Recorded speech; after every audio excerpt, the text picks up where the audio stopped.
RMC, midi 15h, Neumann Le Chypre. Emmanuel Le Chypre, Christophe Barbier et Laure Closier. On est ensemble jusqu'à 15h dans Neumann Le Chypre. On est toujours avec Christophe Barbier et avec Emmanuel Le Chypre et on va parler du vaccin contre la grippe, succès fou, également du coup rupture de stock dans plusieurs régions. Bah oui, c'est un peu les vases communicants. Lisa Marie, ça a fait réagir sur les réseaux sociaux. Et oui, le vaccin contre la grippe, il est victime de son succès. Il est déjà en rupture de stock dans un tiers des pharmacies françaises. 5 millions de doses ont été vendues en une semaine et vous avez été nombreux à nous témoigner de ces ruptures de stock sur la page Facebook Neumann Le Chypre. Anissa nous écrit depuis l'Essonne qu'elle n'a pas pu se procurer son vaccin. Gilbert, qui nous écrit depuis la Loire, nous raconte que son rendez-vous à la pharmacie pour se faire vacciner a été annulé faute de stock. Bon, pas de panique, les autorités sanitaires ont fait savoir que de nouvelles doses devraient être disponibles début novembre dans les pharmacies. En tout cas, ça vous a fait réagir. Stéphane, il pointe du doigt une caractéristique bien française. Il nous écrit « Alors que des milliers de Français prétendaient refuser le vaccin, les voilà déchaînés pour se faire vacciner. Et s'il manque des vaccins, le gouvernement sera encore critiqué. » Émilie, elle est un petit peu agacée qu'on se soit jeté sur ses premières doses. Elle nous écrit « Laissez les vaccins à nos aînés, aux soignants et aux personnes à risque. Avec les gestes barrières et les masques, la grippe saisonnière sera contenue. » Et on est avec Philippe Besset, qui est le vice-président de la Fédération des syndicats pharmaceutiques en France. Bonjour Philippe Besset.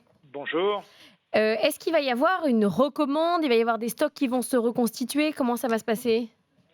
Alors en fait, le stock, il est commandé une fois pour toutes au mois de février. Donc nous ne pouvons pas avoir de nous-mêmes des réassorts de vaccins, mais il faut savoir que les livraisons de vaccins se font en 2 fois.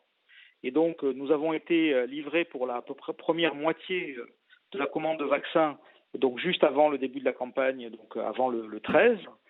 Pourquoi on a ces livrés en 2 fois ? C'est tout simplement pour des raisons de conservation. Il faut qu'on mette ça dans une chaîne du froid, dans un frigo, et donc on ne peut pas mettre dans une officine l'intégralité des vaccins. Philippe Besset, c'est Emmanuel Le Chypre. Juste une précision, vous dites, en fait, les vaccins, ils sont commandés en février, donc là, ils ont été commandés en février 2020, on est d'accord ? On est bien d'accord. D'accord, donc avant le Covid, avant tout ça. Ça se fait pas en une seconde. Avant le Covid, avant le confinement, etc. Okay. Voilà, ils ont été commandés à une époque où nous ne savions pas que l'épidémie, enfin l'ampleur qu'allait prendre Exactement. Mais il y a eu quand même une plus forte commande de vaccins, d'environ 20%, non pas à cause de l'épidémie, mais du fait de la vaccination par le pharmacien. C'est-à-dire qu'en fait, nous avons estimé que, comme c'était nous-mêmes qui vaccinions, désormais qui faisions l'acte d'injection, nous allions pouvoir administrer plus de vaccins que les années précédentes. Donc en fait, c'est une chance, en fait. Nous avons commandé un peu plus de vaccins, environ 20%, cette année que les années habituelles. Et alors, qui vous avez vu arriver dans les pharmacies ? Les personnes à risque, les soignants ou tout le monde ? Non, véritablement, uniquement les patients à risque. Là, le message est très clairement passé. Les autorités de santé ont fait un travail de communication qui visiblement a fonctionné.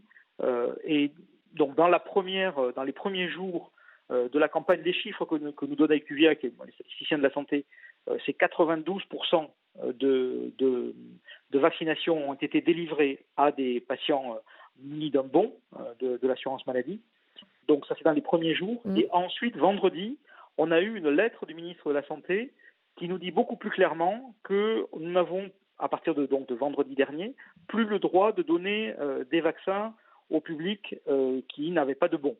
Donc ça veut dire que pour la deuxième livraison qui va arriver donc dans les semaines à venir, comme je vous dis, on va avoir une deuxième livraison de vaccins, toujours la deuxième livraison de la commande de début d'année.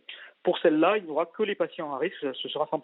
Mais Philippe Besset, pour prolonger la question de Laure, les gens que vous voyez venir dans vos pharmacies se faire vacciner, est-ce que vous pensez que c'est la même population que celle qui se fait vacciner d'habitude mais qui vient plus tôt ? Ou bien est-ce que vous pensez qu'il y a vraiment plus de gens qui ont choisi de se faire vacciner ? Parmi la population à risque, nous constatons plus de primo-vaccinants. Donc, d'accord. C'est assez clair. Donc, les statistiques se feront bien sûr à l'issue de la campagne, mais comme les chiffres sont un peu têtus, il y a à peu près 20 millions de personnes en France qui sont considérées comme fragiles, 16 millions qui ont un bon de l'assurance maladie, et nous disposons de 13 millions de vaccins. Voilà les chiffres qui sont sur le marché. Donc, si tout le monde, parmi la population à risque, vient se faire vacciner, forcément, il risque d'en manquer. Mais alors, ces livraisons de vaccins, là, elles sont, vous dites c'est livré en 2 fois, mais donc vous savez concrètement, vous connaissez le calendrier Ah ben, je vais vous donner un exemple qui est le mien, mais c'est un petit peu, tous les confrères sont un peu logés à la même enseigne. Moi, je n'ai plus de vaccin depuis jeudi midi de la semaine dernière. Ouais. Donc, pour l'instant, je prends des réservations et des rendez-vous de vaccination pour à partir de lundi prochain. Normalement, je vais avoir 300 vaccins à partir de lundi et j'ai déjà 150 réservations. Et après, c'est terminé, vous n'en aurez plus? Et après, c'est terminé, je n'en aurai plus, sauf si les pouvoirs publics, enfin les autorités de santé, le ministre, arrivent à en acheter sur le marché européen. Je sais qu'ils sont en pourparlers avec des pays notamment de l'Est de l'Europe pour récupérer des doses de vaccins supplémentaires. On peut quand même se réjouir de voir les Français être plus enclins à se faire vacciner que dans les années précédentes. On est toujours un peuple qui traîne les pieds, au moins en termes d'hygiène, que ce soit les gestes barrières, le port du masque ou l'accès au vaccin, on aura peut-être fait des progrès. Ah mais ça c'est indéniable, et c'est vraiment une bonne nouvelle. Enfin, si on arrive à vacciner 13 millions de personnes, mais jamais j'aurais pu... l'an dernier, nous avons vacciné 50% de la population cible. Si nous arrivons à 70%, c'est l'objectif de l'Organisation mondiale de la santé. Ce sera vraiment un résultat remarquable. Et on sauvera des vies. Voilà. Mais est-ce que vous avez du coup refusé du monde? Est-ce que les gens comprennent quand vous dites « bah non, vous n'êtes pas une personne à risque » En fait, les gens qui demandent et qui ne sont pas une personne à risque s'attendent à ce qu'on leur refuse. Ouais. C'est assez intéressant. Ils tentent. Voilà, ils tentent, mais ils s'attendent à ce qu'on leur refuse, donc ils ne sont pas, on va dire, vexés plus que ça, et d'autant plus que ce qu'on leur indique, c'est que les gestes barrières, ça marche aussi sur la grippe. Bah oui. Le masque, ça marche aussi Oui, contre la grippe. Lisa Marie, tu avais quelques messages que tu voulais nous dire. Oui, Philippe Besset, une question qui revient beaucoup, nous, sur les réseaux sociaux. Qui doit finalement se faire vacciner? Est-ce que c'est uniquement les personnes à risque? Est-ce que nous, autour de la table, on devrait aller se faire vacciner? Parce que quand vous parlez de 13 millions de doses, ça veut dire qu'il n'y en a pas pour tout le monde. Donc finalement, les auditeurs nous demandent, est-ce que, voilà, moi par exemple, j'ai 30 ans, est-ce que je dois aller me faire vacciner? Alors je vais vous faire une réponse de Normand. Il y a la réponse de l'année 2020 et puis la réponse que j'aimerais donner. Donc la réponse de l'année 2020, c'est uniquement les patients âgés de 65 ans et plus, les patients atteints de pathologies chroniques type diabète, les professionnels de santé, les femmes enceintes. Pour cette année 2020. Voilà.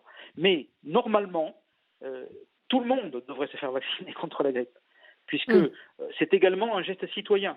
Si on arrive à avoir une immunité populationnelle dans les années à venir, eh bien, on va éradiquer ce type de virus.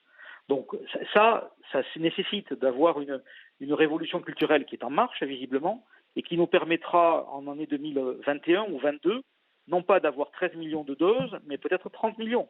Auquel cas, on élargira les publics. Bah oui, mais 2020 n'est clairement pas une année comme les autres. Philippe Besset, merci beaucoup d'avoir été avec nous, président de la Fédération des syndicats pharmaceutiques en France. Merci beaucoup, Christophe, d'avoir été avec nous pendant ces 2 heures. Tous ces derniers jours. On n'a pas eu que des thèmes rigolos, c'est le moins qu'on puisse dire, mais c'était quand même passionnant.